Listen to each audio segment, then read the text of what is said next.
They ignored the warning. 6 hours later, the greatest military empire in galactic history ceased to exist. This is the story of how that happened, and more importantly, why. But to understand the end, we must first understand the beginning. 2 months before the fall, when Admiral Kira Vess stood in a war room on Krexel Prime and made the decision that would change everything. The war room was built to intimidate. Ceilings stretched into darkness above. Sharp metal walls reflected cold blue light from floating tactical screens. Around the massive obsidian table sat the leaders of the hegemony empire. 47 star systems had fallen to them. Today, they would choose number 48. Admiral Kira Vess stood at the head of that table, 52 years old, grey skin marked with battle scars that told stories she never spoke about. Her eyes were cold, the kind of cold that came from seeing too much death, from causing too much of it. She had never lost a battle. She had never shown mercy. These were not points of pride, just facts, like gravity, like vacuum, like the certainty that the strong survived and the weak did not. The next target is simple, Kira said. Her voice cut through the room like ice breaking. A small planet called Earth, third world from a yellow star. The species calls itself human. She touched a control on the table. A hologram shimmered to life above them. Blue and green, clouds swirling in peaceful patterns. Oceans catching light from a warm sun. The planet looked beautiful. It looked harmless. It looked weak. Commander Tarek Zain leaned forward. 45 years old. The intelligence officer. His job was to study enemies before they became corpses. What do we know about these humans? He asked. Kira's smile was not kind. They are primitive. Some space stations. A few small ships. No unified military. No real weapons. They fight each other more than they work together. The other commanders nodded. Murmurs of approval circled the table. This sounded easy. The hegemony had learned long ago that most species collapsed when faced with real power. Their technology is basic, Kira continued. Her fingers moved through the hologram, pulling up data streams. Chemical rockets, simple energy weapons. They barely left their home planet 70 years ago. 300 years of relative peace in this sector. They should surrender the moment they see our fleet. General Dax Crow banged his fist on the table. 62 years old. A veteran of more campaigns than anyone cared to count. How many ships should we send? 100, 200. 50 should be enough, Kira said. She zoomed the display to show Earth's orbital infrastructure. A handful of stations, some satellites. Nothing that could withstand a serious assault. This will be over in one day. The room filled with agreement. Some commanders laughed. Some were already planning what they would take from Earth. The hegemony always took everything. Resources, technology, people to work as slaves. Planets became empty shells when they were done. Commander Tarek looked worried. He always looked worried. That was why he was still alive after 2 decades of service. Admiral, I have studied their broadcasts. These humans are strange. They tell stories about war constantly. They make entertainment about fighting. They seem to enjoy conflict. All primitive species fight, Kira replied. She dismissed the concern with a wave. It does not matter. They fight with sticks and stones. We fight with plasma cannons and reality bombs. She marked Earth with a red symbol, the harvest mark. Every species in the galaxy knew what it meant. Total defeat, complete control, the end of freedom. We attack in 3 days, Kira announced. Standard procedure, jump in fast, destroy their space stations, demand surrender, take everything. The meeting ended. Commanders left to prepare their ships. Soon, 50 hegemony warships would jump to Earth. The humans would never know what hit them. Kira remained in the war room after the others left. She stood looking at the hologram of Earth, spinning peacefully, unaware of what was coming. She thought about her daughter, Sarah, dead 25 years now. A colony disaster, structural failure in a habitat dome. 40 people died, including a bright-eyed girl of 20 who had wanted to be an artist. Sarah had believed in peace, in cooperation, in the idea that different species could work together instead of crushing each other. Kira had thought her daughter naive, foolish, dangerously idealistic in a universe that rewarded only strength. Then Sarah died, and Kira learned that the universe did not care about belief. It cared about power. She had spent the decades since proving that lesson correct. 47 systems had learned it. Now Earth would be 48. Kira touched the hologram. Her finger passed through the blue planet. "Forgive me, Sarah," she whispered to the empty room. "But the strong survive. That is the only truth that matters." She did not know then how wrong she was, how terribly, completely wrong. 2 days passed. The fleet assembled in the staging area beyond Krexel Prime. 50 warships, each one capable of cracking a planet's crust. Together, they were unstoppable. Kira stood on the bridge of her flagship, the Relentless. Through the forward viewport, she could see the other ships hanging in space like predators, waiting, ready. "Admiral," the navigation officer called. "All ships report ready for jump. Weapons charged, drives at full power." "Begin final checks," Kira ordered. She settled into her command chair. This was always her favorite moment. The calm before the storm. The last instant of peace before violence began. Commander Tarek stood at his station nearby. His fingers moved across holographic display, reviewing intelligence one final time. Always thorough, always careful. "Something bothers you," Kira said. It was not a question. Tarek hesitated, then nodded. "The humans have been too quiet, Admiral. Most species try to make contact before we attack, to buy time, to plead." "They do not know we are coming," Kira replied. "The element of surprise is ours." General Crow laughed from his position at the tactical station. "You worry too much, Commander. These are primitives. They probably do not even have working sensors capable of detecting our approach." Kira allowed herself a small smile. Crow was right. They had done this 47 times before. The pattern was always the same. Overwhelming force, swift victory, total control. "Admiral," the communications officer said. Her voice was steady, professional. "We are ready to jump on your command." Kira straightened in her chair. This was it, the moment of decision. The moment when peace ended and war began. She had given this order 47 times. Each time it became a little easier. "Begin the attack," she commanded. "All ships, jump to Earth, standard assault formation." The ships started to charge their jump drives. Energy built up around each vessel. Space began to bend and twist. Reality prepared to fold. In 30 seconds, they would appear at Earth. The humans would have no warning, no time to prepare, no chance to defend themselves. 29 seconds, 28, 27. Then something happened that had never happened before in the entire history of the Hegemony Empire. "Admiral," the communications officer shouted. Her professional composure shattered. "We are receiving a transmission." "From where?" Kira demanded. "From Earth." The bridge went silent. Every officer froze. This was impossible. Earth should not know they were coming. The Hegemony used specialized stealth technology. No primitive species had ever detected them before a surprise attack. "What does the message say?" Kira's voice was ice. The communications officer stared at her screen. Her face had gone pale. When she spoke, her voice shook. "It is just coordinates, Admiral, and 4 words." "What words?" The officer read them slowly, as if she could not quite believe what she was seeing. "Remember what we did?" The bridge became a tomb. Every eye turned to the main display. The coordinates appeared. A string of numbers that pointed to a specific location in space. A place that should have been forgotten. A place no one wanted to remember. "Admiral," Tarek said quietly. Too quietly. "Those coordinates." Kira felt ice form in her blood.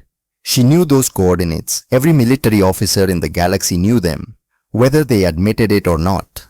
Zerion Prime.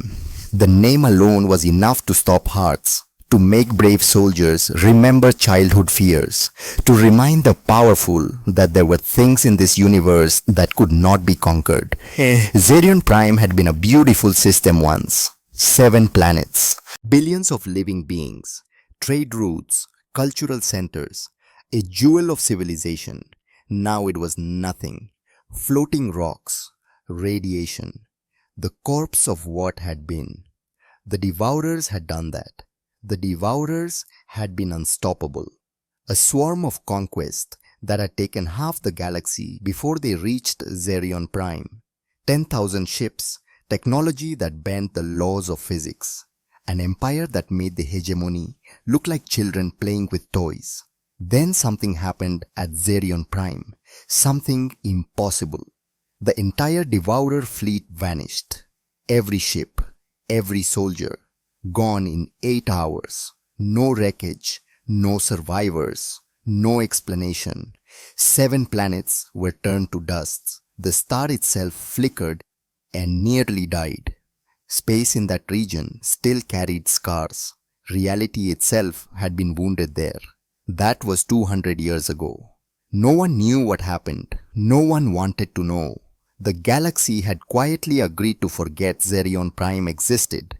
And now these humans, these primitive humans who should be cowering in fear, they sent coordinates to Zerion Prime and 4 words that changed everything. Remember what we did. Cancel the jump, Kira ordered. Her voice was steady, but inside she felt something she had not felt in decades. Fear, real fear. Admiral, the navigation officer asked, "We are ready to attack. Drives are charged." "I said cancel it," Kira shouted. She never shouted, but control required understanding. And she understood nothing about this message. The ships powered down their jump drives. The attack on Earth stopped before it began. 50 warships hung in space. Predators suddenly uncertain of their prey. Kira stared at the message on the main display. 4 simple words that changed everything. Remember what we did. As if the humans knew something. As if they had been there. At Zerion Prime. 200 years ago. But that was impossible. Humans barely had space travel 200 years ago. They could not have been involved in whatever happened at Zerion Prime. Could they, Commander Zain? Kira said. Her voice was cold again, controlled again, but the fear remained, buried deep. I want a full investigation. Find out everything about these humans. Find out what happened at Zerion Prime. Find out why they sent this message. Yes, Admiral, Tariq said. How long do I have? Kira looked at Earth on her screen, spinning peacefully. Blue and green and beautiful. So why was her instinct screaming at her to run? Take as long as you need, she said. We do not attack until we understand what we are facing. The great hegemony fleet stayed where it was. For the first time in their history, they hesitated. For the first time, they were not certain they would win. And somewhere in the darkness of space, Earth waited, patient, silent, ready. Commander Tariq Zain had not slept in 48 hours. His office was buried in the intelligence section of Grexel Prime's central fortress. No windows, no natural light, just screens, dozens of them, all showing human data, pictures of their cities, records of their history, videos of their wars. The more he learned, the more his unease grew into something darker, something closer to dread. Admiral Kira Vale entered without knocking. She never knocked. What have you found? She demanded. Tariq pointed to a screen showing Earth. The planet rotated slowly, peaceful, deceptive. The humans are not what they seem, Admiral. Nothing about them makes sense. Explain. Tariq pulled up a map of human space. Red dots marked their colonies and stations. They have exactly 47 space stations. No more, no less. Kira frowned. Coincidence? We have conquered exactly 47 star systems, Tariq said. 1 station for each system we took. The room went quiet. That was not coincidence. That was a message. Show me more, Kira ordered. Tariq touched another control. The screen changed to show detailed scans of human technology. Ships that looked simple on the outside. Stations that appeared basic and weak. But the numbers told a different story. Their reactors are too powerful, Tarek said. A simple research station does not need that much energy. A basic mining ship does not need shields that strong. The energy signatures are all wrong. Wrong how? They match advanced civilizations, Tarek said carefully. Maybe more advanced than us. This was not possible. The hegemony had the best technology in the galaxy. They had stolen it from dozens of conquered species. Nothing could be more advanced. Show me their military records, she said. Tarek brought up files on human conflicts. They fought each other often, but the way they fought was strange. Perfect tactics. No wasted moves. Every battle ends quickly and cleanly. Look at the casualty rates. Numbers scrolled across the screen. Battle after battle. The casualties were impossibly low. They won battles they should have lost. They saved civilians they should have abandoned. They showed mercy to enemies who would have killed them. This behavior does not make sense for a warrior species, Kira said. Unless they are not worried about losing, Tarek replied. Unless they know they can always win if they need to. Unless they are holding back. Opened another file. This one made the temperature in the room drop 10 degrees. I traced the message they sent us. It came from a human station called Sanctuary 7. What is special about this station? Tarek's hands shook as he answered. Sanctuary 7 has been in operation for exactly 200 years, Admiral. Since right after the Zerion event. The words hung in the air like poison. 200 years was exactly when the Devourers disappeared. When an entire star system had been turned to dust. That proves nothing, Kira said, but her voice lacked conviction. There is more. Tarek opened a final file. I found archived footage from the Zerion battle. Very old, very hidden. Hegemony intelligence saved it but marked it classified at the highest level. I used your command codes. Show me, Kira ordered. The screen flickered. Then it showed something that should have been impossible. Ships. Thousands of them. Dark shapes moving through space like death itself. These were the Devourers, the species that had conquered half the galaxy, the monsters that ate entire worlds.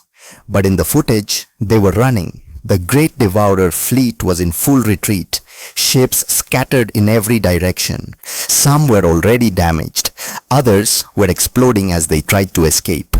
No formation, no order, just panic. What are they running from? Kira asked.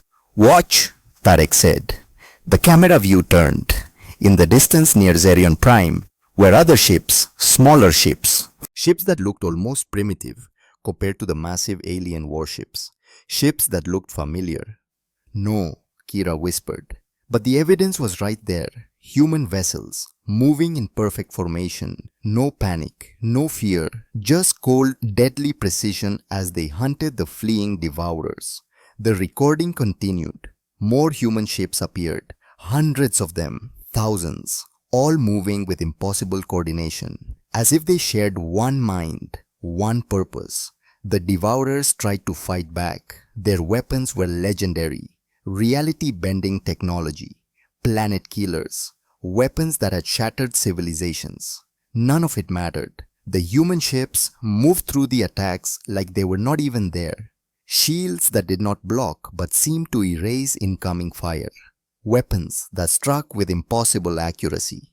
Every shot a kill. Every maneuver perfect. How? Kira breathed. How are they so good? Keep watching, Tarek said. The battle was nearly over. Most of the Devourer fleet was destroyed. The survivors were fleeing toward the edge of the system, trying to jump away, trying to escape. Then the humans did something unexpected. They stopped fighting. The human ships formed a line between the fleeing Devourers and the system's edge. But they did not fire. They just waited, patient, calm. A single message went out on all frequencies. The audio quality was poor. 200 years of data degradation. But the words were clear. A human voice speaking in the Devourer language. You came to destroy. You came to conquer. You came to take what was not yours. We could kill you all, but we will not. Leave this galaxy. Never return. If you do, we will not show mercy again. Most of the Devourers took the offer. Their ships jumped away, fled into the black, never came back. But some did not listen. Some turned to attack the humans one last time. Perhaps pride, perhaps hate, perhaps just refusal to accept defeat. That was when Zerion Prime showed its true nature. The planet itself moved, not orbital mechanics, not natural motion. The entire world shifted position. Space began to bend around it. Reality started to crack like glass under pressure. "What is that?" Kira asked. "I do not know," Tarek admitted. "But watch what happens next." The remaining Devourer ships tried to run. Their jump drives charged.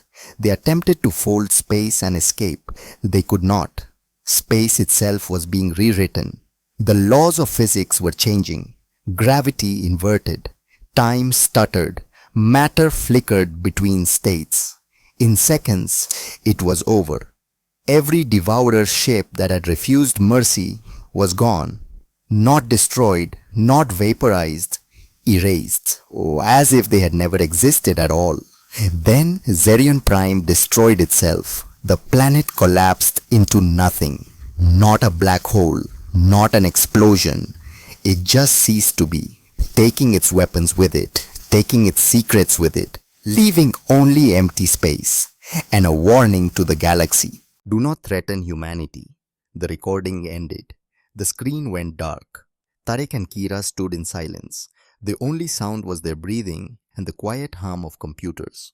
"They have been pretending to be peaceful," Tarek said, "for 200 years, while sitting on weapons that could end civilizations, and we were about to attack them." Kira turned away from the screen. She walked to the window.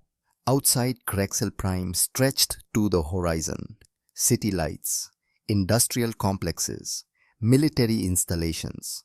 The heart of the hegemony empire, built on the corpses of 47 conquered worlds. And somewhere out there, watching, were the humans, who had destroyed the Devourers, who had built a planet into a weapon, who had shown mercy to an enemy that deserved none. "Admiral," Tarek said carefully, "what are your orders?" Kira stood at the window for a long time. Memories of Serra, of building an empire on fear, of becoming the thing she claimed to fight against. About 4 words that had stopped an invasion before it began. "Remember what we did. Continue the investigation," she said. "I want to know everything, their history, their capabilities, their intentions. And the fleet. Maintain defensive positions. No one approaches Earth without my direct authorization." Tarek turned to leave, but Kira stopped him with a question. "Commander, if you were in command, if this decision was yours, what would you do?" Tarek considered. He was an intelligence officer. His job was analysis, assessment, finding truth in data, and the data pointed to one inescapable conclusion. "I would surrender," he said quietly, "before they make us." Kira nodded slowly. She did not disagree. That was the most frightening thing of all. After Tarek left, Kira remained at the window, looking out at the empire she had helped build, wondering how much longer it would stand, wondering if she had just seen a glimpse of its end. On Earth, 300 million miles away, humanity waited. They had sent their message. They had shown their hand. Now they would see if the hegemony was smart enough to understand. The countdown had not started yet, but everyone could feel it coming. Time was running out. 1 week passed, 7 days of investigation, 7 days of Kira Vess staring at screens filled with data that made less sense the more she learned. 7 days of watching her certainty crumble. The hegemony fleet remained at their staging position. 50 warships holding formation, waiting. The soldiers aboard were restless. They had been promised a quick victory. Instead, they sat in space while their admiral questioned everything. Commander Tarek had not stopped working. His team of intelligence analysts worked in shifts around the clock. They compiled reports, cross-referenced the data, built profiles of human civilization going back centuries. Every report made the situation worse. "They have been preparing for this," Tarek told Kira during one of their daily briefings. "Not just for war, for us specifically." He showed her pattern analysis. Human station placements matched hegemony expansion routes almost perfectly. Trade routes that seemed random were actually optimized for rapid military deployment. Civilian infrastructure that could convert to military use in hours. It is as if they have been watching us for decades, Tarek said, learning our tactics, studying our patterns, waiting for the moment we would cross a line they could not ignore. Kira studied the data in silence. The humans had no breaking point she could see, only a threshold, and she had been about to cross it. There is something else, Tarek said. He pulled up a new file. A week ago, there was an incident. A hegemony probe entered a system on the border of human space. Unauthorized, just reconnaissance. The probe was destroyed, but not before it transmitted data. But what data? Targeting information on a civilian station. New Harvest Station. Population 40,000. Mostly agricultural workers, families. Kira felt cold spread through her chest. We attacked a civilian target, not we, Tarek said carefully. General Crow, he authorized the strike without your approval, said it was a test to see how humans would respond. The screen changed, showed New Harvest Station, before and after. Before a small facility orbiting a green world. Lights, life, peace, after debris, bodies, silence. 40,000 dead to test a hypothesis. When did this happen? Kira asked. Her voice was high. 6 days ago, the day before the humans sent their message. Kira understood then. The humans had not randomly chosen to warn the hegemony. They had been pushed. 40,000 of their people murdered. And their response was not immediate retaliation, not rage, not vengeance, just 4 words and coordinates. Remember what we did. A warning, not a threat, a reminder. As if to say, we could destroy you for this, but we are giving you one chance to stop. Find out who died on that station, Kira ordered. I want names. Admiral, there were 40,000 casualties. That will take time. Do it anyway. Tarek nodded and left. Kira remained in her office, staring at the images of New Harvest Station, before and after, life and death. Separated by one man's arrogance. Memories of Sarah flooded back. Her daughter who died in a colony accident. How Kira had raged at the universe for taking her child. How she had spent 25 years trying to make the universe pay for that loss. Somewhere on Earth, 40,000 families were feeling what she had felt. Multiplied, concentrated, fresh. And still the humans showed restraint. That terrified her more than any weapon could. The second message arrived on the 8th day. Kira was reviewing tactical reports when every screen in her office suddenly changed. Not hacked, not forced. They just changed. As if the humans had politely asked permission and her systems had said yes. A face appeared. Female, late 50s. Auburn hair touched with grey. Eyes that had seen too much grief but still held strength. She wore a simple uniform. No decorations, no rank insignia, just a small patch on her shoulder showing Earth. Admiral Vess, the woman said. Her voice was calm, almost gentle. My name is Ambassador Thorne Blackwell. I represent the Earth Defense Council. We need to talk. Kira sat perfectly still. This was a direct communication, real time, crossing 300 million miles of space as if distance meant nothing. You are jamming my systems, Kira said. No, Blackwell replied. We are asking your systems nicely. There is a difference. We could jam them. We choose not to. That distinction matters, Admiral. I hope you understand that. Kira understood. It was another message, another demonstration. We could hurt you, but we will not. Yet, what do you want? Kira asked. Blackwell's expression softened slightly.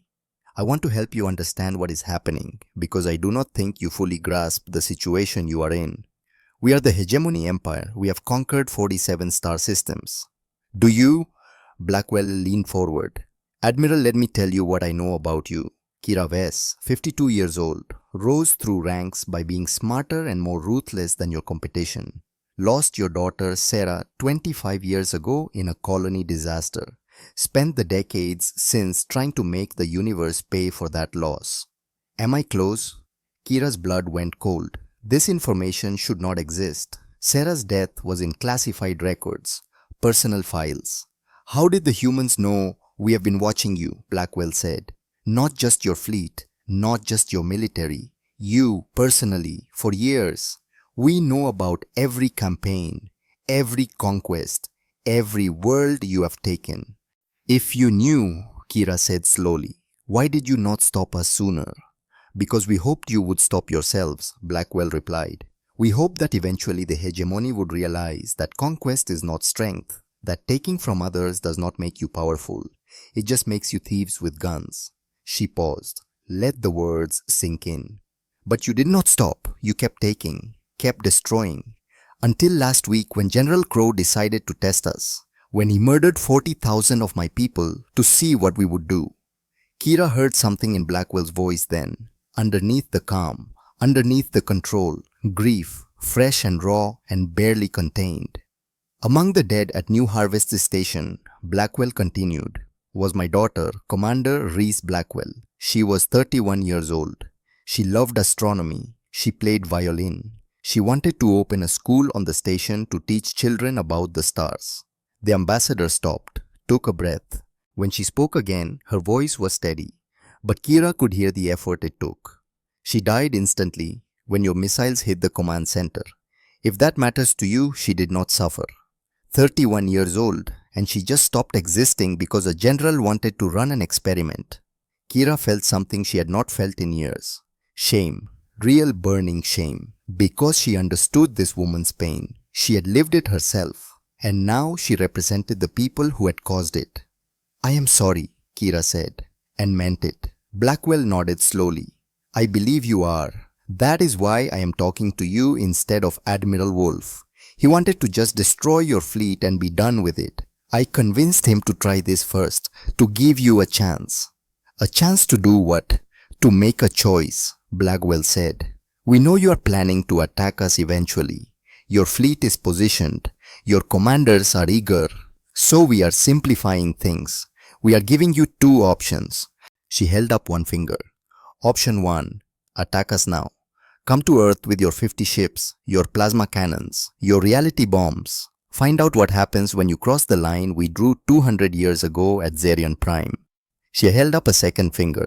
Option 2. Leave us alone. Forever. Turn your fleet around. Go back to Krexel Prime. Never threaten Earth or any human settlement again. We will do the same for you. Those are not negotiations, Kira said. Those are ultimatums. Yes, Blackwell agreed. Because we are done negotiating, Admiral. We tried peace for 300 years. We pretended to be harmless. We hoped the galaxy would learn that cooperation is better than conquest. Instead, species like yours learned that kindness is weakness, that mercy is an invitation to attack. She leaned back in her chair. So now we are being clear. We are giving you a choice. Make it wisely. You have 24 hours. The transmission ended. Screens returned to normal. But the message remained. 24 hours to decide the fate of the hegemony empire. Kira sat in silence for a long time. Then she called an emergency council meeting. The war room filled quickly. Commanders arriving from their ships via shuttle. General Crow stomping in with his usual aggressive confidence. Tarek slipping in quietly with a datapad full of new intelligence. We received an ultimatum from the humans, Kira announced without preamble. They demand we attack them now or leave them alone forever. We have 24 hours to decide. That is outrageous, Crow shouted. We do not take orders from primitives. They destroyed the Devourers, Tarek said quietly. That makes them the opposite of primitive. A fluke, Crow insisted. Ancient history. For all we know, that footage is propaganda. Then you volunteer to lead the attack, Kira asked. Her voice was cold. You want to test if it is fake? You can go first. Crow's bluster faded slightly. I am saying we should not be intimidated by threats. Pride is not strategy, Tarek interjected. He activated his datapad. Holographic displays filled the center of the table. I have been analyzing human capabilities for 8 days. The numbers do not favor us. He pulled up energy readings from human space. Every one of their civilian ships has reactor output that matches our warships. Their stations have shield generators beyond anything we have. They are not hiding military technology behind civilian society. They are military pretending to be civilian. How long have they been pretending? One of the commanders asked. 300 years, Tarek said. Maybe longer. The room went quiet. 300 years of deception, of playing weak while building strength, of watching, waiting, preparing. There is more, Tarek continued. He showed the analysis of the 47 human stations, one station for each system we conquered. They have been tracking our expansion. These are not research stations, they are watchtowers, each one positioned to monitor a specific hegemony territory. He zoomed in on one station, Sanctuary 7, where the message came from. It orbits a position with direct sensor view of Krexel Prime. They have been watching our home world for 200 years. Then we destroy them, Crow declared. With what? Tarek asked. Admiral, if we attack Earth, the humans will respond. Based on the Zerian footage, they have technology 2 centuries more advanced than ours. The battle will be short, and we will lose. You cannot know that, Crow argued. I can make educated estimates, Tarek replied. The Devourers had 10,000 ships. They lost. We have 50 ships. We would not even surprise them. Kira listened to the argument, watched her commanders divide into factions. Some agreed with Crow, pride and aggression. Others sided with Tarek, caution and analysis. She thought about Blackwell, a woman who had just lost her daughter, who had every reason to want vengeance, who instead offered a choice. That was not weakness, that was strength under control, the most dangerous kind. I want options, Kira said. Real options, not bravado. What can we actually do? A tactical officer stood. We could request reinforcements, bring the full might of the hegemony fleet, 10,000 ships. 10,000 ships take weeks to assemble, Tarek countered, and the humans gave us 24 hours. We could try diplomacy, another officer suggested. Open real negotiations. After murdering 40,000 civilians, Tarek shook his head. I do not think they are interested in common ground right now. The debate continued, arguments cycling through the same points. Attack, retreat, negotiate, delay. Every option had flaws. Every choice had consequences. Finally, Kira stood. The room went silent. I am going to tell you something that is not in any official report, she said. Something I learned from Ambassador Blackwell's transmission. She looked around the table, met every eye. At New Harvest Station, among the 40,000 we killed was Blackwell's daughter. Reese, 31 years old, died instantly in the attack General Crow ordered without authorization.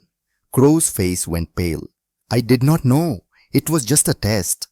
You murdered 40,000 people, including a diplomat's child, to run an experiment, Kira said. Each word was ice, and their response was not revenge. Not immediate retaliation. They sent a warning, gave us a choice. That woman just lost her daughter and she is still showing us mercy. She let that sink in.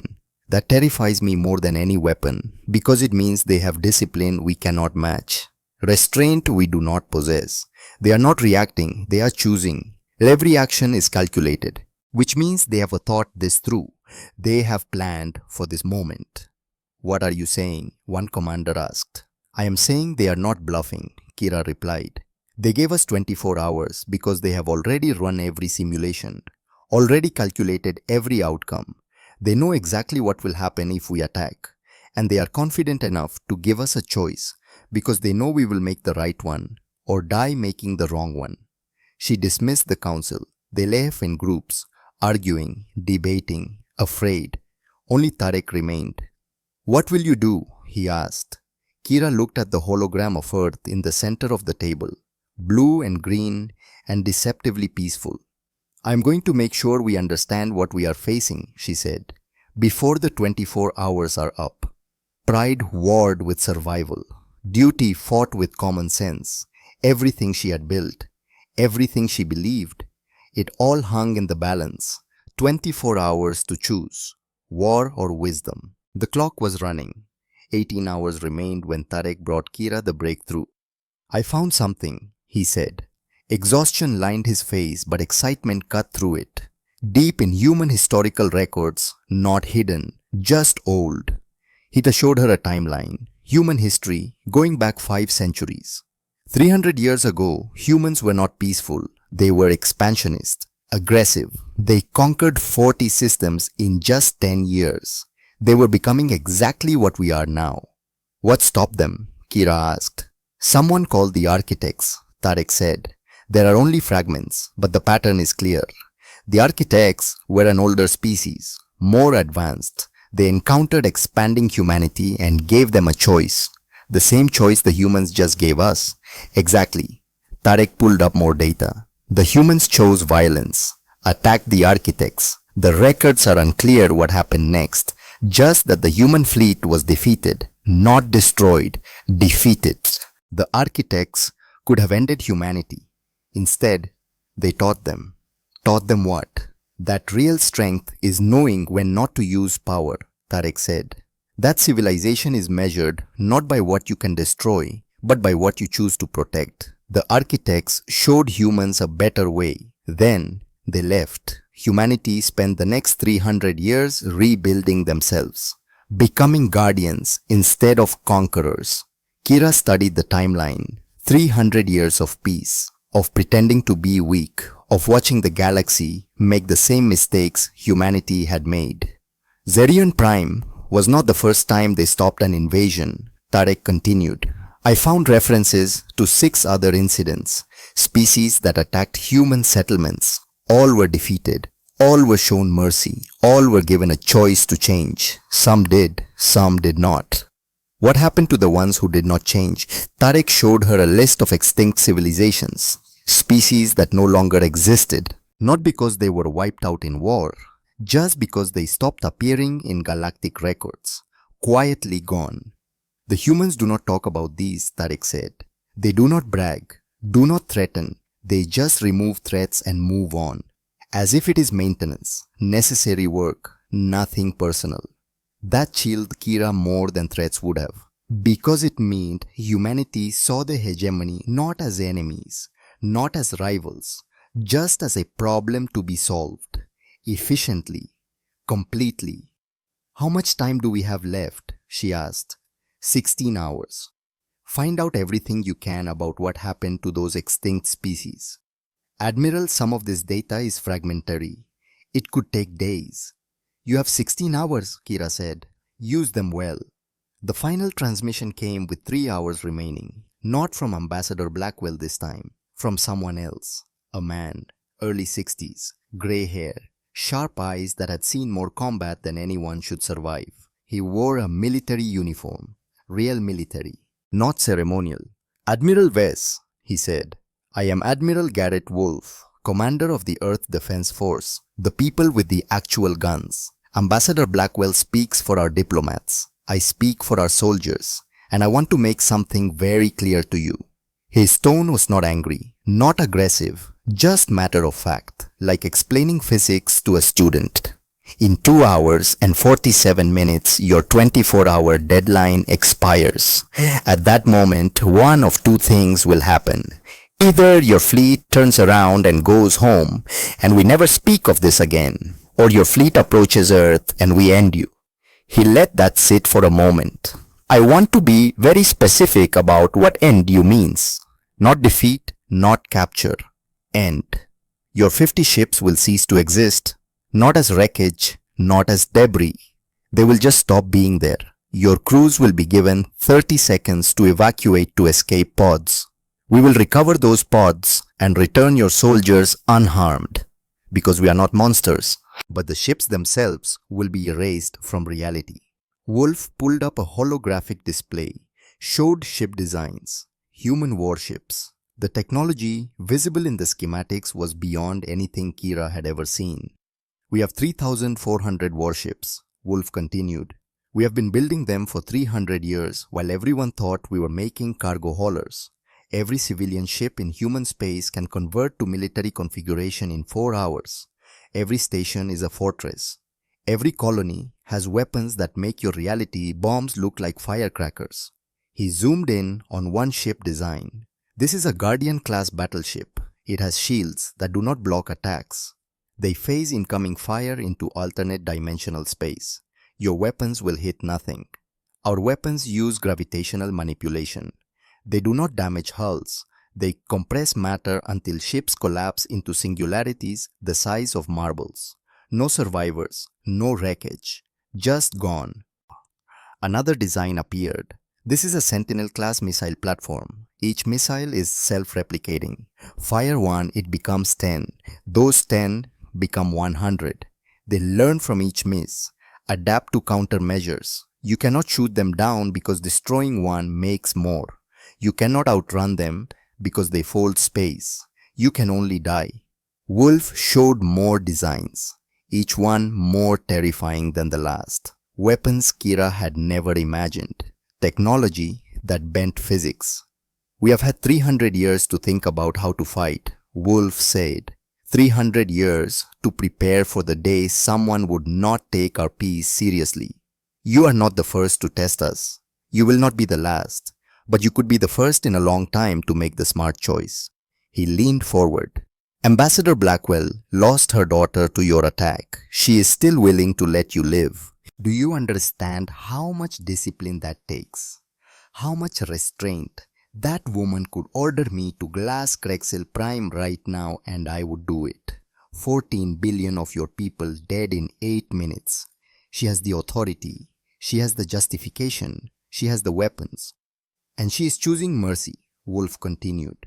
Not because she is weak, because she remembers what her species used to be. Conquerors, murderers, exactly like you. And she remembers how much it cost to change. She is offering you that same chance. He closed the displays, looked directly at Kira. You have 2 hours and 43 minutes. Spend them wisely. Because if I see your fleet come toward Earth, I will not hesitate. I will not negotiate. We will just remove you from existence and I will sleep fine afterward. Because protecting innocent people is what soldiers do. Real soldiers, not conquerors. Soldiers. The transmission ended, but Kira's screens did not return to normal. Instead, they showed something else, something new. Space above Krexel Prime tore open. A structure emerged, 30 kilometers long. Sleek, alien, terrifying. Admiral Tarek's voice burst over the comm. Unknown signature, massive energy readings. The display changed, showed the structure in detail, showed its purpose. Helios platform, star killer. Kira's blood turned to ice. This was not a weapon pointed at ships. This was a weapon pointed at their son. A new message arrived. Ambassador Blackwell's face, grief-worn but resolute. Admiral Vess, you now see what we built while pretending to be peaceful. Helios can trigger your star to go supernova. 14 billion of your people will have 8 minutes to make peace with their gods. She paused. Let it sink in. We have 6 more of these, positioned across the galaxy. 7 ways to end civilizations. And in 300 years, we have fired 0 of them. Blackwell leaned forward. That is the test, Admiral. Not building the weapons, having them and choosing not to use them. Real strength is knowing you could destroy everything and saying no. That is what the architects taught us. That is what separates guardians from tyrants. Her expression softened slightly. You have 2 hours and 40 minutes. Choose wisely. Choose for your people. Choose for your daughter's memory. Choose to be better than you were. The transmission ended. Kira stared at the display, at the weapon that could end her entire species, at the restraint that kept it dormant, at the mercy she did not deserve but was being offered anyway. 2 hours and 40 minutes to choose between pride and survival, between death and wisdom. She stood, walked to the viewport, looked out at her fleet. 50 ships, soldiers who trusted her, families waiting for them at home, lives in her hands. What would Sarah have wanted her to do? Her daughter who believed in peace, who thought different species could work together. Kira made her decision. She opened a fleet-wide channel. Every ship, every soldier, every commander. This is Admiral Vess, she said. Her voice was steady, clear. I have reviewed human military capabilities. I have studied 300 years of their history. I have seen what happens to species who attack them, and I have made a decision. She paused. Let them wait. We are going home. Silence. Then voices erupted. Questions, protests, confusion. This is not surrender, Kira said. This is survival. This is wisdom. The humans have given us a gift, a chance to walk away, to learn from this, to be better. I am taking that gift. She looked at the Helios platform on her screen, at the weapon that could end everything. Anyone who does not want to come with me can stay, can attack Earth alone, can find out what happens when you kick the wolf den. Silence. No one volunteered. I thought not, Kira said. We are going home. We are going to think very carefully about what we learned here, and we are going to decide what kind of empire we want to be. One that takes until someone stronger stops us, or one that learns before the lesson becomes fatal. She closed the channel, gave orders to navigation. The fleet began to turn. 50 warships rotating away from Earth, away from confrontation, away from extinction. Commander Tarek appeared beside her. That was the right choice, Admiral. I hope so, Kira said. Because if I am wrong, we will never know. We will just be gone. But deep down, she knew she was right. The humans had given them mercy. Real mercy. The kind that came from strength, not weakness. And Kira Vale was done testing if that mercy had limits. The fleet jumped away. Back to Krexel Prime. Back to safety. Back to a future that might actually exist. On Earth, Admiral Wolf watched the hegemony ships disappear from sensors. He allowed himself a small smile. They made the smart choice, he said to Ambassador Blackwell, who stood beside him in the command center. This time, Blackwell replied. Her voice was tired, grief still fresh. But there will be others, there always are. Then we will give them the same choice, Wolf said, until they all learn, or until we run out of mercy. We built weapons of genocide, Blackwell said quietly. 7 ways to end civilizations. And today, we used exactly 0 of them. That is what I will tell Reese when I visit her memorial. That her death did not become an excuse for more death. That we showed restraint even in grief. Wolf nodded. He understood. Revenge was easy. Mercy was hard. But mercy was what separated civilization from barbarism. They stood together in silence, watching Earth spin below, blue and green and beautiful, protected by guardians who remembered what monsters looked like, because they had been monsters once, and they never wanted to be monsters again. Above Krexel Prime, the Helios platform powered down, folded space, vanished back into whatever dimension it called home. 7 weapons of genocide, 0 fired in 300 years. That was the real message. That was the real power, not the ability to destroy, the wisdom to choose not to. 1 week after the hegemony retreat, a new message arrived at Krexel Prime. Not from Earth this time, from deep space, from the edges of known territory. A distress call, unknown aggressors, overwhelming force, civilians dying. The message was desperate, terrified, pleading for help. Kira received the message in her office. She stared at it for a long time. The hegemony had never answered distress calls before. They had been the ones creating them. Then she did something she never thought she would do. She forwarded it to Earth. 12 hours later, Ambassador Blackwell appeared on her screen. You could have ignored this, Blackwell said. It is not your territory, not your responsibility. No, Kira agreed. But it is yours, protecting the weak, stopping evil. That is what you do. That is what you have done for 300 years, while we were too busy conquering to notice. Blackwell nodded slowly. The Protectorate fleet is already en route. We will handle it. I know, Kira said, but I wanted to ask, could we help the hegemony fleet? Could we assist?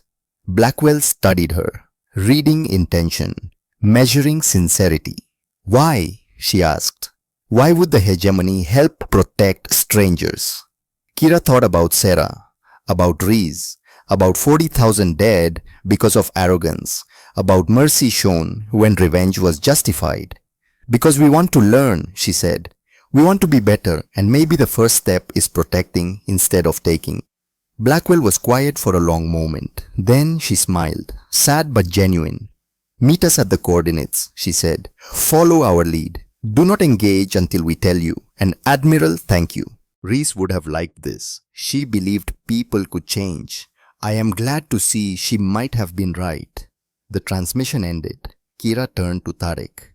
Prepare a fleet. Volunteers only. Anyone who wants to try being a guardian instead of a conqueror. How many ships? As many as volunteer. Tarek nodded and left. 2 hours later, he returned. 23 ships volunteered Admiral, including General Crow's. Crow, Kira was surprised. He said, and I quote, I have been a bastard for 60 years. Maybe it is time to try something else. Kira laughed. Actually laughed. First time in months. Then let us go be guardians, she said, and find out if wolves can learn new tricks. The fleet jumped toward the distress call, toward unknown danger, toward a future that might be better than the past. The distress call had come from a mining colony on the edge of charted space, 3,000 civilians, families, workers extracting rare minerals from a dead moon orbiting a gas giant. Now they were dying. The aggressors called themselves the Swarm. They had appeared 6 months ago. 3 civilizations had already fallen silent. When scouts finally arrived, they found nothing. No survivors, no bodies. Just empty worlds stripped of resources. The Swarm moved like locusts, consumed everything, left nothing. The Protectorate fleet arrived first. 200 human ships dropping out of jump space in perfect formation. Admiral Garrett Wolf's flagship, the Vigilant, took point position. Colony status, Wolf ordered. Shields holding, his tactical officer reported. But they will not last long. The Swarm has 600 ships. Biological weapons, ships that grow, that adapt. Wolf studied the tactical display. The Swarm ships were organic. Living vessels that pulsed and writhed in space. No symmetry, no obvious weak points. Just endless hunger made manifest. How long until the colony falls? 4 hours, maybe less. Then we have 4 hours to end this. Wolf opened a fleet-wide channel. All ships battle formation Prometheus. We draw them away from the colony. Make them chase us. The human fleet began to move. Not toward the Swarm, away from them, pulling back, appearing to retreat. The Swarm took the bait. 600 organic ships surged forward, hungry, aggressive, mindless, exactly as planned. Then 23 more ships appeared. Hegemony vessels, older technology, slower shields, but crewed by soldiers who had chosen to be there. Who had volunteered to protect strangers. Admiral Kira Vess's flagship, the Relentless, took position beside the Vigilant. Admiral Wolf, Kira said over the communication channel, the Hegemony fleet reporting for duty. Where do you need us? Wolf allowed himself a small smile. Welcome to the Guardians, Admiral Vess. Stay behind our shield screens. We will handle the heavy lifting. You watch and learn. Next time you can take point. Understood. And Admiral, thank you for letting us try. Everyone deserves a chance to be better, Wolf replied. Now let us show these things what Guardians do. The battle began. The Swarm crashed into the human defensive line like a wave against a cliff. 600 biological ships, all teeth and hunger and rage. They met shields that did not break. Guardian-class battleships absorbed the Swarm's weapons. Biological acids, kinetic spines, energy pulses that should have melted hulls. All of it vanished into dimensional phases. Attacks hitting nothing. Then the humans returned fire. Gravitational beams lanced out. Focused gravity wells that compressed matter. Swarm ships folded inward, crashed into spaces smaller than atoms, disappearing with barely a flash. Sentinel missiles deployed. 1 became 10. 10 became 100. Each missile learning. Adapting, the swarm tried to shoot them down. Destroying one missile created three more. In minutes, the space around the swarm fleet was filled with thousands of self-replicating weapons, all converging, all learning, all hungry in their own mechanical way. Kira watched from the relentless, her tactical officers providing commentary, her commanders standing in awed silence. Their casualty rate is zero, Commander Tarek reported. The swarm has damaged 53 ships, all crews evacuated safely. The ships themselves are still functioning. How? General Crow demanded. How are they so good? 300 years of preparation, Tarek said. 300 years of training every citizen to be a soldier, of building ships in secret. They are not improvising. They are executing a plan they have rehearsed for centuries. On screen, a human ship took heavy fire.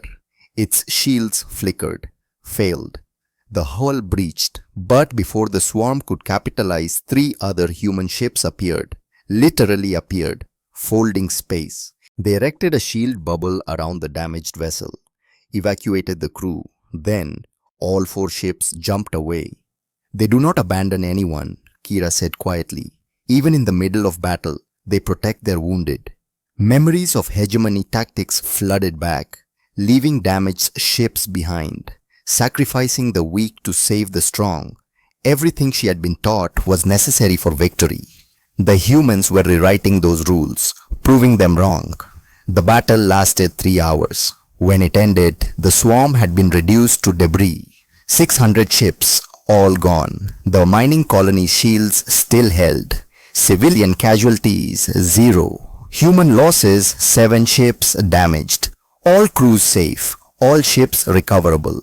Hegemony losses, 0.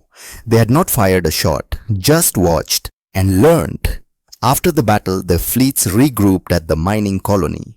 Engineers began repairs. Medical teams checked for injuries. Kira received an invitation to meet with Admiral Wolf and Ambassador Blackwell on the Vigilant. She took Commander Tarek and General Crow with her. The shuttle ride was quiet. All three hegemony officers processing what they had seen, rewriting their understanding of warfare, of power, of strength. The Vigilance hangar bay was massive. Ships were being repaired by automated systems and human crews working in perfect coordination. The efficiency was stunning. Ambassador Blackwell met them at the airlock. She looked tired, the grief of losing her daughter still visible in her eyes. But she smiled, warm and genuine. "Welcome aboard," she said. "Thank you for coming, and thank you for volunteering to help. It means more than you know." They followed her through corridors that felt more like a city than a ship. Crew quarters, gardens, schools, families living aboard a warship, children playing in common areas. "You have families on military ships?" Crow asked, unable to hide his surprise. "We are all military," Blackwell replied, "but we are people first. Families serve together when possible. It reminds us what we are protecting, why we fight." They reached a conference room, windows showing the gas giant and its rescued moon. Inside, Admiral Wolf waited, along with others, human officers, representatives from the mining colony, and something else, 3 swarm entities, captured, contained in energy fields. Still alive. Kira stopped, hand moving toward her sidearm. "They are secure," Wolf said. "We captured them to study, to understand, to see if communication is possible." "Communication," Crow said. "They are monsters. They are hungry," a human scientist said. She was young, maybe 30. She stood near the containment fields, studying readouts. "We have been analyzing their biology. They are not evil. They are starving.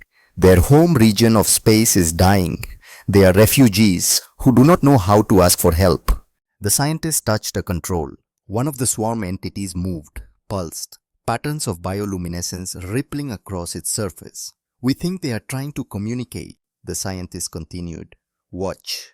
The patterns repeated, different sequences, variations, like someone trying different languages. "They know we are here," the scientist said. "They know we are intelligent, and they are trying to tell us something." Ambassador Blackwell stepped forward. "We are attempting to establish communication, to understand their needs. If they are refugees, then we should help them, not exterminate them." They killed 3 civilizations, Kira said. They did, Blackwell agreed. And that cannot be undone. But exterminating them in return does not bring those civilizations back. It just adds more death. We would rather find another way. She looked at the swarm entities. If we can teach them to ask for help instead of taking by force, then maybe we save future civilizations. Maybe we turn enemies into allies.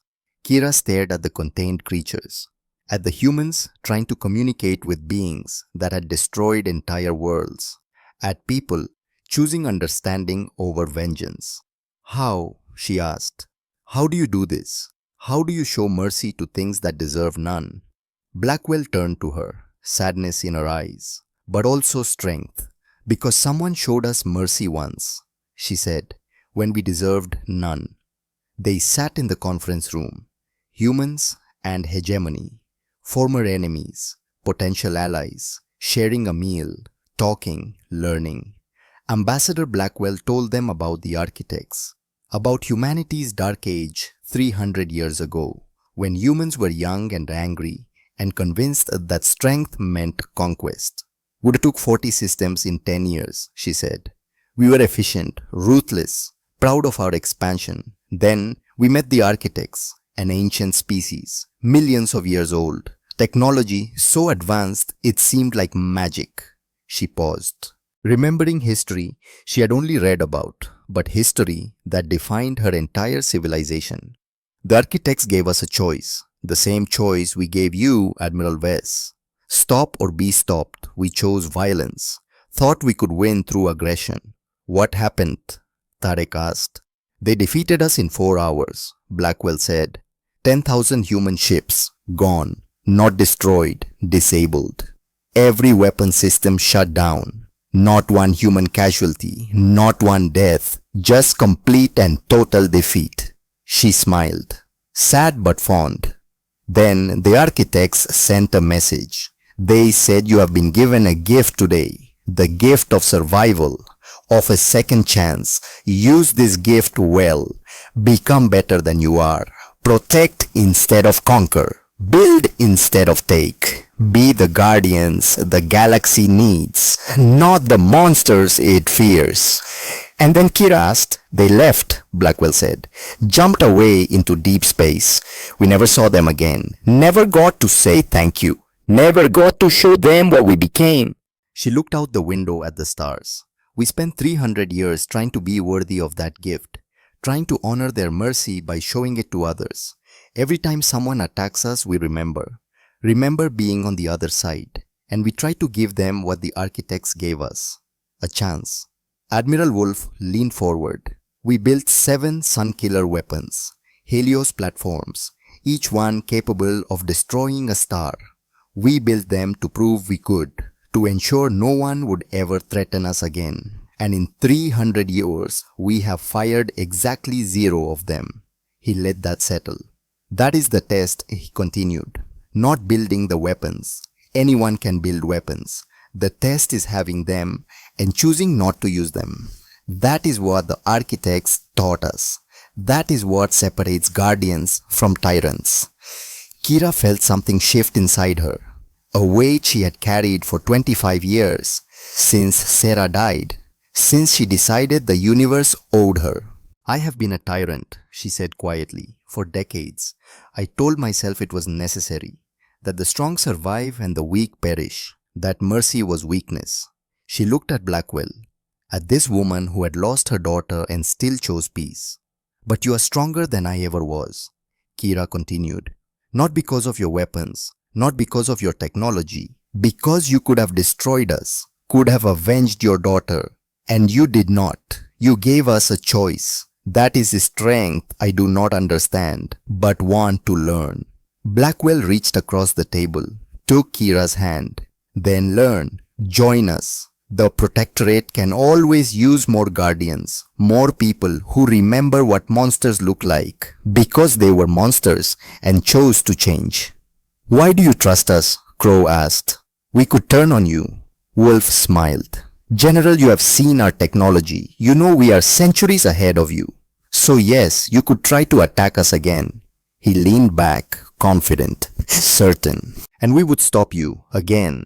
But we would rather you become allies, partners, friends, because the galaxy is a big place. And there are a lot of monsters, and we could use help stopping them. The conversation continued long into the night. At one point, Kira found herself alone with Blackwell on the observation deck. The gas giant had dominated the view. "I am sorry," Kira said. "About your daughter, about Reese. She did not deserve to die because of our arrogance." Blackwell was quiet for a long moment. When she spoke, her voice was thick with barely controlled emotion. "No, she did not. Reese was good, kind. She wanted to teach children about stars. And she died because someone thought testing us was more important than 40,000 lives." She wiped her eyes. "I could hate you. All of you. Could spend the rest of my life wanting revenge. But Reese would not want that. She believed people could change. And I have to believe she was right. Have to believe her death meant something." "It did," Kira said. "It taught me that mercy is not weakness. That real strength is restraint. Your daughter's death changed me. Changed the hegemony. I wish it had not cost her life. But I will honor it by trying to be better." Blackwell nodded, tears falling freely now, but also smiling. "Thank you. That means more than you know." They stood together in silence. Two mothers who had lost daughters. Two warriors learning to be guardians. Two people finding understanding across the gulf of tragedy. The Protectorate fleet and the hegemony volunteers stayed at the mining colony for 2 weeks. Engineers fortified the defenses. Diplomatic teams established protocols. During that time, the human scientists made a breakthrough with the swarm entities. Communication was established, rudimentary, basic, but real. The swarm were refugees. Their home region had been consumed by a stellar event. They fled, desperate, starving. They attacked not from malice, but from need, from not knowing how to ask for help. The humans offered an alternative, resources, guidance, help finding a new home in uninhabited regions, a chance to survive without destroying others. The swarm accepted. It was not peace, not yet. Too much damage had been done, but it was a start, a first step towards something better.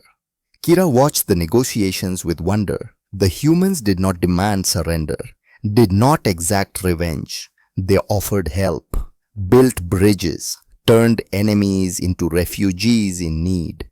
"This is what Guardians do," Admiral Wolf told her. "We stop threats, but we also heal them when possible, turn them into allies, build a galaxy where everyone has a chance to be better." "What if they cannot change?" Kira asked. "What if some species are just evil?" Wolf's expression hardened. "Then we remove them completely. We have done it 6 times in 300 years. Species that refuse to change." That chose destruction over cooperation. We gave them every chance. When they refused, we ended them. Quickly, cleanly. Just removal of a threat that would not stop. He looked at her. "But we always try first. Always offer the choice. Because we remember. Remember being the ones who needed that chance." 1 month after the battle, Kira returned to Krexel Prime. The Hegemony Empire was in chaos. News of their retreat from Earth had spread. Some called it surrender, weakness. Others called it wisdom. The empire split, factions forming, arguments raging. Some commanders wanted to attack the humans again. Most wanted to survive. Kira called a council. Every commander, every governor, every leader of the 47 conquered systems. The room was packed. Angry voices, scared voices, confused voices. She stood at the head of the table where she had once planned the conquest of Earth. "I have called you here," Kira began, "to tell you about the future. The real future, not the one we have been building. The one we need to build." She activated the holographic display, showed footage of the battle with the swarm, showed human technology, showed Guardian-class battleships and Sentinel-class missiles. "This is what we almost fought," she said. "The humans have weapons that make ours look like children's toys. Technology centuries beyond ours, and they have been sitting on it for 300 years while we thought we were strong. Murmurs, shock, denial. But that is not the important part, Kira continued. The important part is this. She showed the negotiations with the swarm, showed humans offering help to beings that had destroyed 3 civilizations. They could have destroyed us, Kira said. Could have ended the hegemony empire in hours. Could have turned Krexel Prime into a second sun with a weapon they have had for 2 centuries. Instead, they gave us a choice, gave us mercy, gave us a chance to be better. She paused. Let it sink in. I have spent 25 years being a tyrant. 25 years taking from others, building an empire on fear. I was wrong about everything, and I am done being wrong. She looked around the room, met every eye. The hegemony empire as we know it ends today, she declared. We will free every conquered system, release every slave, return every stolen resource. We will dismantle the machine of conquest we built, and we will begin building something else, something better. What? Someone shouted. A protectorate, Kira said. A defense force, guardians. We will ask the 47 systems we conquered if they want our protection, our help, our service, not as conquerors, as guardians, as people who remember what monsters look like, because we were monsters and we are choosing to change. The room erupted. Arguments, accusations. Some commanders stood and left. Others stayed, uncertain, scared, but willing to try. General Crow stood and spoke. I am 62 years old. I have spent 40 years being a tyrant, a monster, and I am tired. If the humans can change, maybe we can too. I volunteer to be a guardian. Other voices joined, slowly at first, then more. Commanders volunteering, offering to try, to learn, to be better. Not everyone. Some left and never returned. Some tried to rebel, but most stayed, most chose change, because they had seen the alternative. 10 years passed. The transformation was slow, painful. The hegemony empire fractured. Some systems claimed independence. Others joined the protectorate. Others formed their own alliances. But the killing stopped. The conquest ended. The slaves were freed. Kira spent those years traveling, visiting the systems the hegemony had conquered, apologizing, making amends, offering service. Some rejected her, refused to forgive. She accepted that. Some wounds did not heal. Others listened, gave her a chance, let her prove that change was real. She worked with the protectorate force, learning from Admiral Wolf and Ambassador Blackwell, training hegemony soldiers to be guardians instead of conquerors. It was hard. Everything she believed had to be unlearned. Some days she wanted to quit, but memories of Sarah kept her going. And Reese, and 40,000 dead, and mercy shown when revenge was justified. 10 years after the failed attack on Earth, a memorial was unveiled at New Harvest Station, rebuilt, thriving, a symbol of survival. The monument was simple, a wall of names, 40,000 civilians, including Commander Reese Blackwell, all remembered, all honored. The inscription read, "They died so the galaxy could remember evil exists. Guardians must watch." Kira stood beside Ambassador Blackwell at the dedication ceremony. Both women, older now, Blackwell 68, Kira 62, both carrying the weight of loss, both choosing to turn that weight into purpose. "Our daughters never met," Blackwell said quietly. "But I think they would have been friends." Sarah and Reese both believed in something better. "They were right," Kira said. "We proved them right by choosing to change." Blackwell nodded. "Someone has to remember what wolves look like, has to know the scent, the sound, the danger." "Because we were wolves," Kira finished. "We know, we remember. That is what makes us good guardians." The ceremony continued.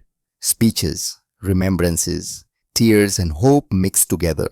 Representatives from dozens of species attended, including former hegemony systems, including former enemies, all choosing to remember, to honor, to commit to being better. After the ceremony, Kira received a message, a distress call. A colony is on the frontier, under attack by raiders. She smiled. Not a kind smile, the kind of smile that wolves made when they found prey. Looks like we have work, she told Commander Tarek. He was 55 now, still cautious, still analytical, but no longer afraid. The Protectorate fleet is 3 days away, he said. Or we could handle it ourselves, Kira said. Show them what Hegemony Guardians can do. She opened a fleet-wide channel. The Hegemony Protectorate force had grown to 80 ships, all volunteers, all former conquerors learning to be guardians. This is Admiral Vess, she said. We have a distress call. Civilians in danger. Pirates attacking. Who wants to go remind some predators that there are bigger predators out there? Every ship responded, ready, willing, eager to protect instead of take. Then, let us go be guardians, Kira ordered. The fleet jumped toward danger, toward service, toward a purpose that finally made sense. On the bridge of the relentless, Kira looked at a photo she kept on her command station. Sarah at age 20, smiling, bright-eyed, believing in a better universe. I am a guardian now, sweetheart, Kira whispered. Like you always wanted me to be. I protect instead of conquer. And I remember what monsters look like, because I was one. That is my strength now. The fleet arrived at the colony. The pirates were numerous, well-armed, aggressive. They never stood a chance. The Hegemony Guardians fought with precision, learn it from humans. With restraint, learn it from mercy. With purpose, learn it from loss. They disabled the pirate ships, evacuated their crews, destroyed the vessels. No casualties, no unnecessary death, just removal of a threat. Then they would help repair the colony, stayed to ensure safety, left only when new defenses were in place. This was the pattern now. This was the mission. This was what Guardians did. And the galaxy was learning. Slowly, but learning. That evil existed. That monsters were real. But that Guardians stood watch. 25 years after the failed attack on Earth, Admiral Kira Vess stood on the bridge of the Relentless one final time. She was 77 years old. Her body was failing. The doctors had given her months, maybe weeks. She refused to stop. Guardians do not retire, she said. We serve until we cannot. A new distress call arrived. A colony under attack. Raiders. The same pattern. Always another call. Always someone in need. Admiral, Commander Tarek said gently. He was 60 now. Her oldest friend. You do not have to go. The fleet can handle this. No, Kira said. One more time. One more mission. One more chance to be what Sarah believed I could be. The fleet jumped. Toward the distress call. Toward danger. The battle was fierce. The raiders were more organized than expected. Better armed. They fought hard, but the Guardians fought harder. In the final moments, as victory was certain, a raider ship fired one last desperate shot. A missile aimed at the colony itself, at the children huddled in shelters below. The Relentless moved, positioned itself between the missile and the colony. Kira's voice was calm as she gave the order. All hands brace for impact. Evacuate non-essential personnel. Admiral, we should jump away, Tarek urged. No, Kira said. We hold position. We are guardians. This is what we do. The missile struck. The Relentless shuddered. Hull breaches. Systems failing. But the colony was safe. The children were safe. Kira smiled. Blood on her lips, pain in her chest, but peace in her heart. Sarah, she whispered, I did it. I became what you believed I could be. She died with her hand on the photo of her daughter, surrounded by her crew, having given her life to protect innocence, a guardian to the very end. Admiral Kira Vess's funeral was attended by thousands, humans, former hegemony, dozens of species, all guardians, all choosing to honor the woman who had transformed from tyrant to protector. Ambassador Thorne Blackwell spoke at the service. She was 73, still wise, still carrying grief but also pride. Kira Vess was my enemy, Blackwell said. She represented everything I fought against. Then she became my friend, my ally, my sister in service because she chose to change and proved that anyone can become a guardian if they make the choice, if they stand watch, if they remember what monsters look like and refuse to be one. The memorial stone was placed in the garden on Earth next to Sarah and Reese. 3 names together. 3 lives that had meant something. The inscription was simple: Admiral Kira Vess, Guardian. She remembered what wolves look like because she was one. That made her the best shepherd. And across the galaxy, Guardians continued their watch. Humans, hegemony, swarm, dozens of species, all standing together, all protecting the innocent, all choosing mercy when possible, force when necessary, wisdom always. The galaxy was not perfect. Evil still existed, monsters still prowled, darkness still threatened, but guardians stood watch, and the innocent slept safely. Because some people remembered the cost of peace, the price of protection, the necessity of standing against the darkness. They remembered because they had been darkness once and chose light. That choice echoed through generations, defined civilizations, built a galaxy where cooperation was possible, where different species worked together, where the strong protected the weak. It was not easy, not perfect, but it was better, and that was enough, because guardians stood watch, and they would always stand, always protect, always choose wisdom over destruction, mercy over vengeance, always. The galaxy continued spinning, life continued, hope persisted, because guardians remembered, and remembering they served. That was the legacy, the lesson, the truth carved into reality. Real strength was knowing you could destroy everything and choosing not to. That choice separated civilization from chaos, guardians from tyrants, light from darkness, and that choice would echo forever. Epilogue. In the archives of Sanctuary, 7 in a room that few ever entered, a recording played on repeat. The Battle of Zerion Prime. The moment humanity had shown the galaxy what they truly were. A new officer stood watching it. Young, human, born after the architect's gift, after 300 years of peace, after the transformation of the hegemony. "Why do we keep watching this?" she asked the older officer beside her. The older officer was quiet for a moment, then smiled.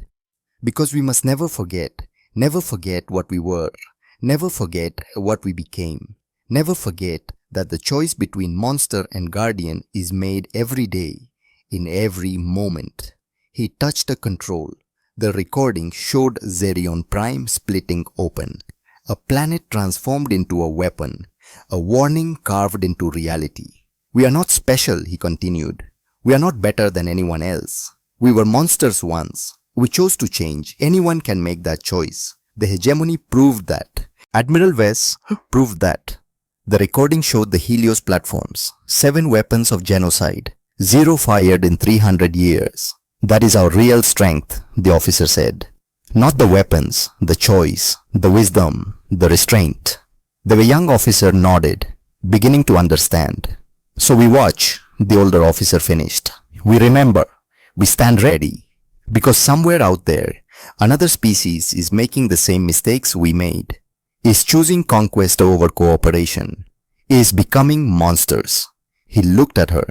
"And when they do, we will give them what the architects gave us, what humanity gave the hegemony, what guardians give to everyone." "What is that?" she asked. "A chance," he said simply. "A choice, a gift they do not deserve but that we give anyway, because someone gave it to us once and it changed everything." The recording ended. The room went dark, but the message remained. The choice remained. The hope remained. That anyone could change. That monsters could become guardians. That wisdom could triumph over destruction.